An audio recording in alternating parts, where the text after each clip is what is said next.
ternyata masih ada sisa. Di saat seseorang buang air kecil dia berdiri, maka posisi kelep seperti ini. Ini, ya toh? Seperti ini. Panjang, ngapunten, di dalam masjid, tapi karena ini kedokteran harus saya sampaikan. Untuk perempuan kantong kencing, terus kemudian ada namanya uretra, saluran yang keluar, itu panjangnya 1 sampai 3 cm untuk yang perempuan. Jadi sangat pendek. Tetapi kalau untuk yang laki antara 5 sampai 7 cm. Jadi panjangnya uretra, kalau dalam bahasa kedokteran disebut penis, atau bahasa Indonesia itu yang dinamakan burung, ya toh, ini panjangnya adalah 5 sampai 7 cm. Nah, dari 5 sampai 7 cm itu kelepnya ada di pangkal. Jadi bukan di ujung. Bukan di ujung daripada burung atau penis tadi, yang ini tadi bukan di ujung. Tetapi di pangkal. Jadi di kantong kencing, di pangkalnya itu inilah tempat kelep. Pernahkah kita bertafakur tentang kelep? Siapa yang membuka dan menutupnya? Hanya Allah Subhanahu wa taala yang memelihara kita. Kalau seandainya dibuka terus, Pak, celek, buka terus, gimana kira-kira kita? Ngompol semua, Pak. Atau sebaliknya, kalau seandainya nutup enggak buka, gimana kira-kira? Kita enggak karu-karuan, Pak. Enggak usah lama-lama, 1 hari saja nutup enggak karu-karuan. Bagaimana cara toharoh yang benar? Cara toharoh pertama, cara kencing yang benar adalah hendaklah jongkok. Siapa yang mengajarkan kencing berdiri? Itu adalah ibu-ibu. Kenapa? Kalau anak kecil, waktu kita masih kecil ya, kalau anak perempuan disuruh jongkok. Tapi kalau anak laki, dipegang ketiaknya, atau bahasa Jawanya keleke, pegang, benar gak Pak? Celak begini kan, disuruh kencing berdiri. Bahkan kadang-kadang anak-anak kalau ada yang kencing jongkok, dibilangi, oh kayak anak perempuan. Kencingnya kayak anak perempuan. Ini satu ajaran yang perlu kita luruskan. Perlu kita perbaiki bahwa kencing yang benar itu adalah jongkok. Apa hikmahnya? 1, nanti insya Allah saya akan kupas hikmah daripada kedokteran. Bagaimana cara jongkoknya? Yang pertama adalah seseorang kencing jongkok itu, saya ngadep ke sana, ini posisi kaki belakang. Jadi maaf, bukan begini. Bukan kaki ini rata, tidak, bukan begini. Ini. Tapi adalah dengan cara, ini saya tunjukkan ke belakang, dengan cara kaki kiri di belakang, gini, kemudian ini, apa bahasa Indonesianya apa ini? Bokong atau pantat, ngapunten ya di masjid ya, tapi saya sampaikan nggak apa-apa ya. Ya, ini, terus kemudian diletakkan di sini. Nanti saya ngadep ke sana yang ini. Ini jadi seperti ini. Monggo, kalau ada yang langsung praktek nggak apa-apa, karena belum tentu bisa. Ini. Terus kemudian saya ngadep ke sana. Kaki kanan berada di depan. Celak, ini tadi di belakang. Ini. Begini. Kaki kanan di depan, kaki kiri di belakang. Ini tidak boleh duduk gini. Jangan begini, ini najis semua. Jadi ini, monggo, latihan Pak. Belum tentu bisa. Nanti ini berhubungan dengan toharo. Kalau kencingnya tidak beres, wudhunya pasti tidak beres. Kalau wudhunya tidak beres, sholatnya tidak beres. Nah, ini. Terus kemudian yang kedua, kalau posisi seperti ini, maaf, seperti ini, maka kelep tadi posisinya seperti ini. Dia juntit begini. Sehingga setelah ini habis, dari kantong kencing habis, maka dia masih ada sisa di sini.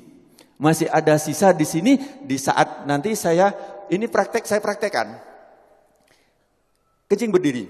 Saya coba kamar mandi, saya kencing berdiri. Banyak kan di tempat-tempat itu kan kencing berdiri yang dibuat kayak gini itu kan banyak Pak. Terus kemudian saya coba sampai habis. Habis sudah saya lihat habis betul. Kemudian saya ambil tisu. Saya letakkan di sini. Saya ingin coba, saya letakkan. Kemudian di saat saya rukuk, saya coba di kamar mandi, saya rukuk.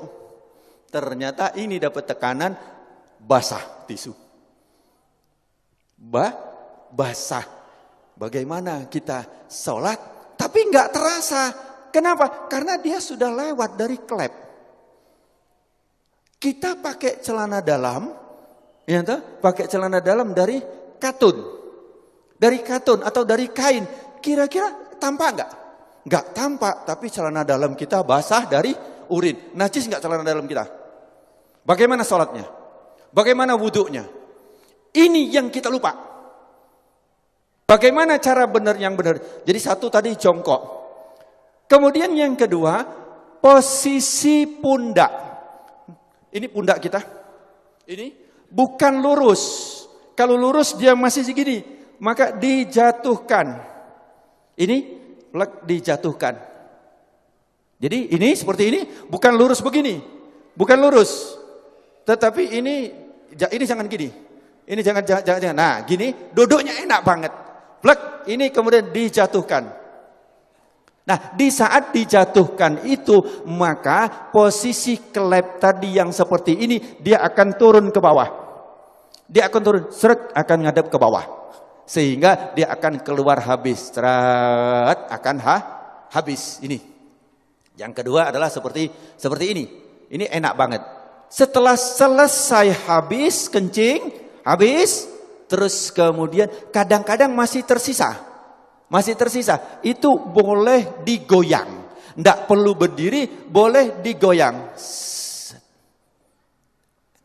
Enak digoyang. Karena posisi seperti ini tadi, apabila kita goyang, dia berubah.